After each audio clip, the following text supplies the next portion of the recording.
안녕하십니까. 큰빛교회 청년 여러분들, 방석 기도에 오신 걸 환영합니다.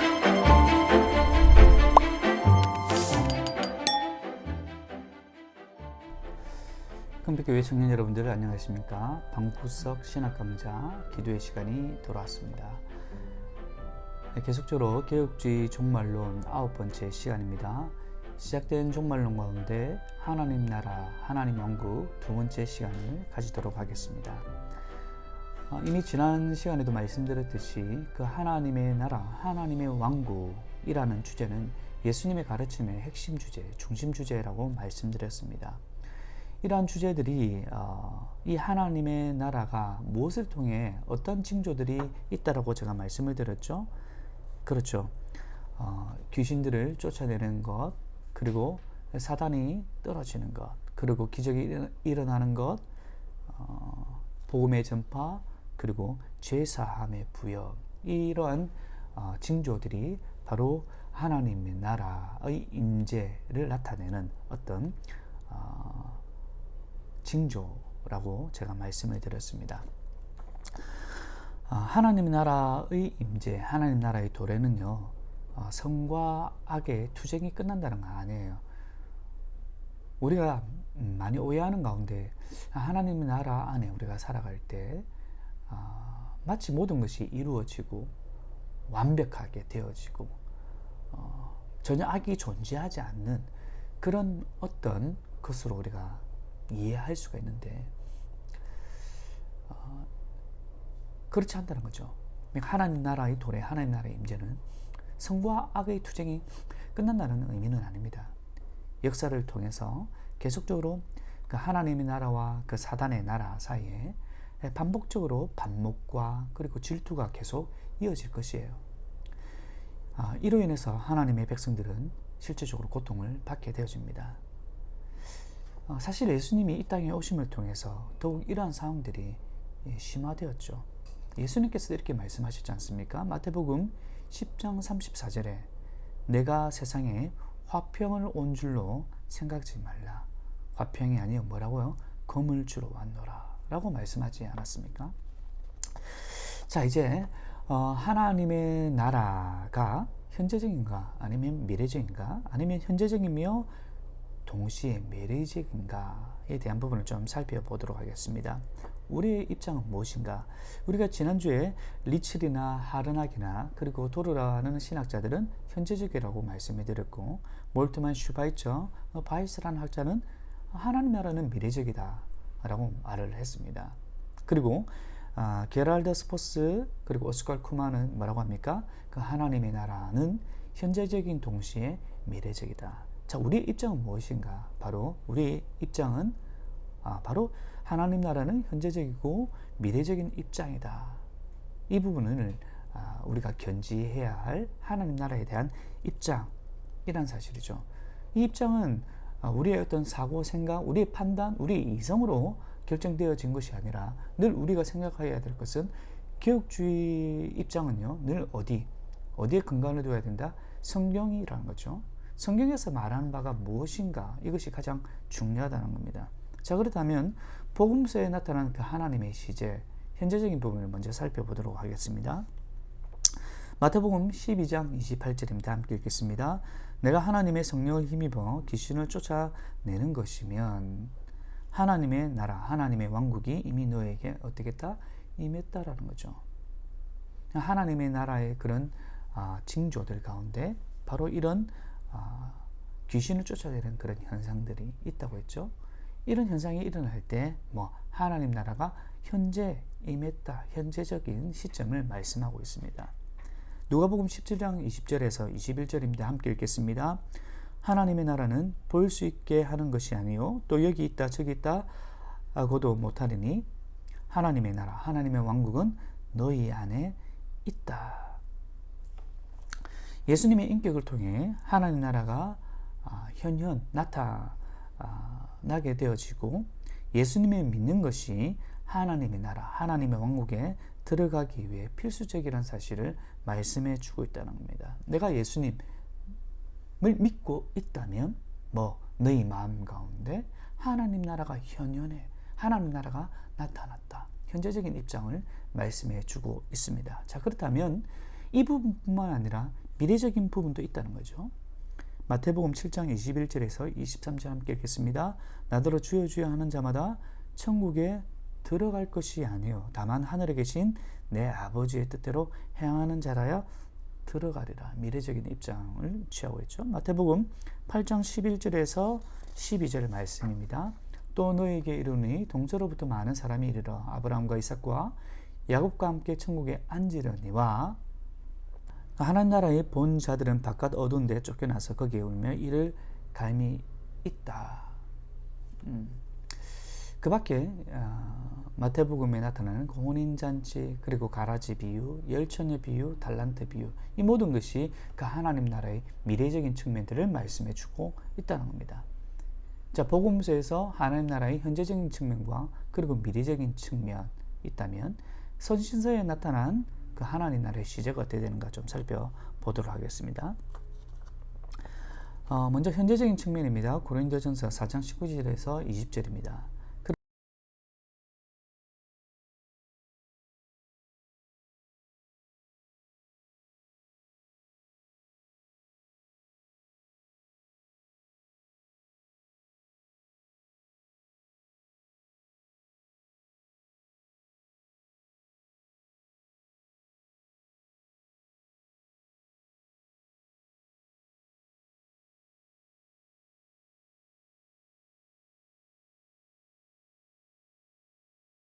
그 현재적인 가운데 있다면 하나님 나라가 임재 있다라고 말씀을 하고 있습니다.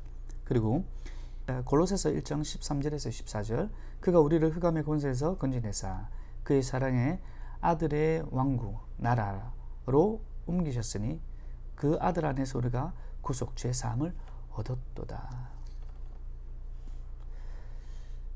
예수 그리스도의 사랑으로 우리가 어떻게 하나님 나라로 옮겨졌다. 현재적인 측면이죠. 자, 그리고 서신서에 나타난 그 하나님 나라의 미래적인 측면을 좀 살펴보도록 하겠습니다. 디모데후서 4장 18절 주께서 나를 모든 악한 일에서 건져내시고 또 그의 천상의 나라 왕국에 안전하게 나를 인도하시리라. 종국적인 그 하나님 나라, 그 나라로 인도하실 것이다. 미래적인 측면이죠. 고린도전서 6장 9절입니다. 불의한 자가 하나님의 나라를 왕국을 뒤엎어받지 못할 줄 알지 못하느냐. 미래적인 측면. 갈라디아서 5장 21절 전에 너희에게 경계한 것 같이 경계하는 이런 일을 하는 자들은 하나님의 나라 유업을 받지 못할 것이다. 그리고 에베소서 5장 5절 너희도 이것을 정령히 알거니와 음행하는 자나 더러운 자나 탐하는 자는 다 그리스도와 하나님 나라에서 기업을 얻지 못하리라. 종국적으로 하나님의 기업을 얻지 못한다. 미래적인 측면을 말씀하고 있습니다. 자, 결론적으로 하나님 나라의 시제는 복음서와 선신서에서 우리가 살펴보았듯이 미래적인 실체뿐만 아니라 현재적인 실체라고 말할 수가 있습니다.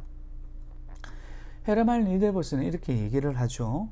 예수님의 사역 초기에는 예수님은 구약 예언의 성취로서 하나님의 왕국이 임했다는 사실을 많은 강조를 하고 있으나 예수님의 사역 말기에 예수님은 그 하나님의 나라의 미래적 도래에 대해 더 많이 강조점을 두고 있다고 주장을 하죠. 미래적 면과 현재적 면들이 결코 분리되어서는 안 된다라고 말씀을 하고 있습니다. 따라서 우리도 동일하게 그 하나님의 나라에 대해 하나님의 나라의 개념을 우리가 이해를 할 때 또한 말씀을 읽으면서 나갈 때 하나님 나라의 현재적인 측면뿐만 아니라 또한 미래적인 측면을 우리가 동시에 인식을 하면서 말씀을 읽고 해석해 나가는 것, 또한 현재 우리가 그렇게 살아나가는 것이 중요하다는 겁니다.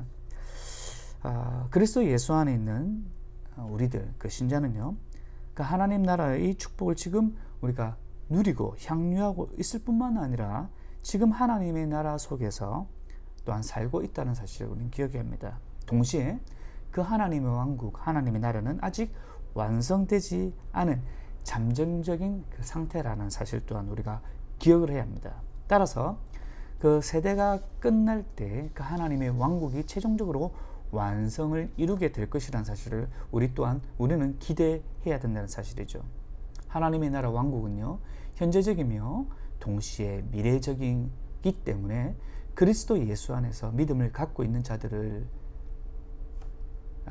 그리스도 예수 안에서 믿음을 갖고 있는 자들을 제외한 모든 자들에게는, 예수 그리스도를 믿지 않는 자들에게는 하나님의 나라, 하나님의 왕국이 감추어져 있고, 그러나 언젠가는 이 하나님의 왕국이 완전하게 드러나게 되어서 심지어 그 하나님의 왕국의 원수들마저도 하나님의 왕국이 있다는 것을 인정하게 될 것이라는 사실입니다.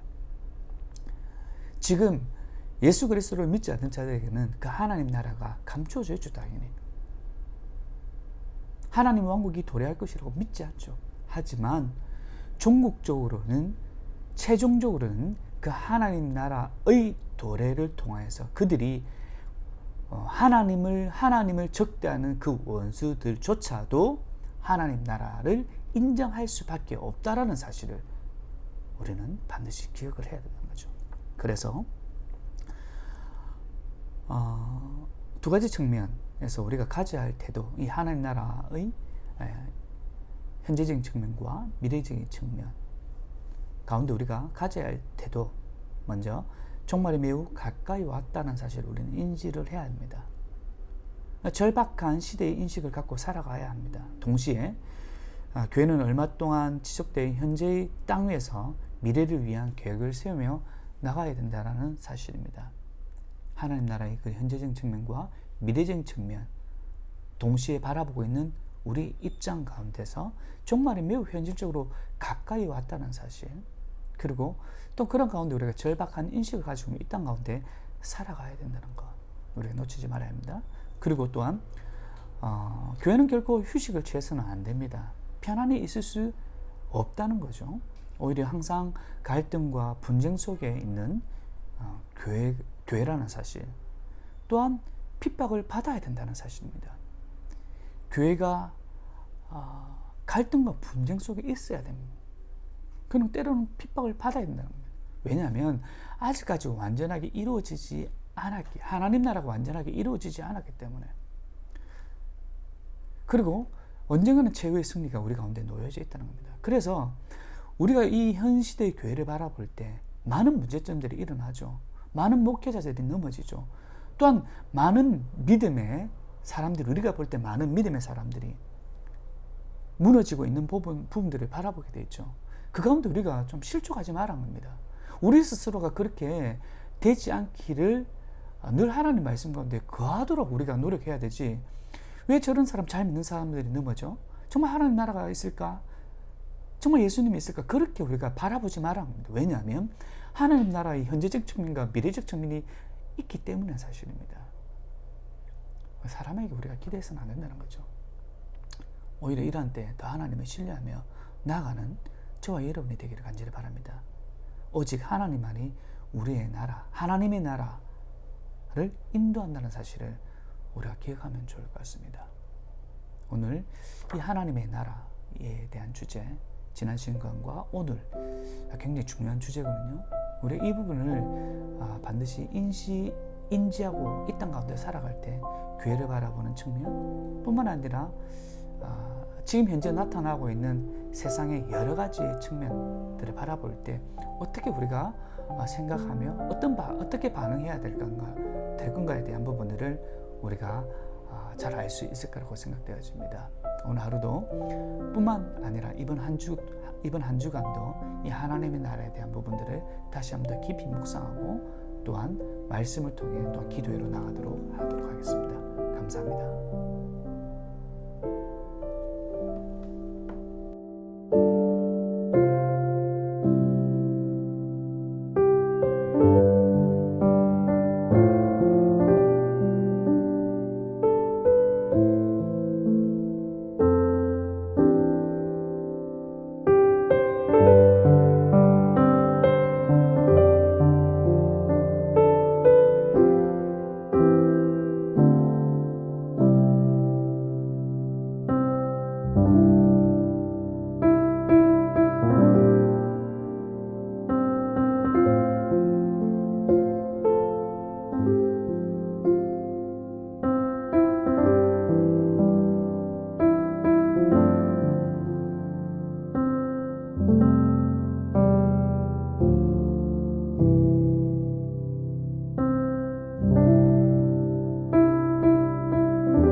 안녕하세요. 이번 방구석 기도회 인도를 맡은 김수현 목자입니다. 오늘은 잠언 25장 말씀을 나눠보려고 합니다. 우리는 어떻게 살아가고 있나요? 하나님의 뜻대로 바르게 살아가고 있나요? 잠언 25장에서는 절제하는 삶에 대해서 말하고 있습니다. 공동체 속에서 살아가는 우리가 꼭 알고 바르게 서나가야 할 방법을 배우는 말씀입니다. 우선 15절.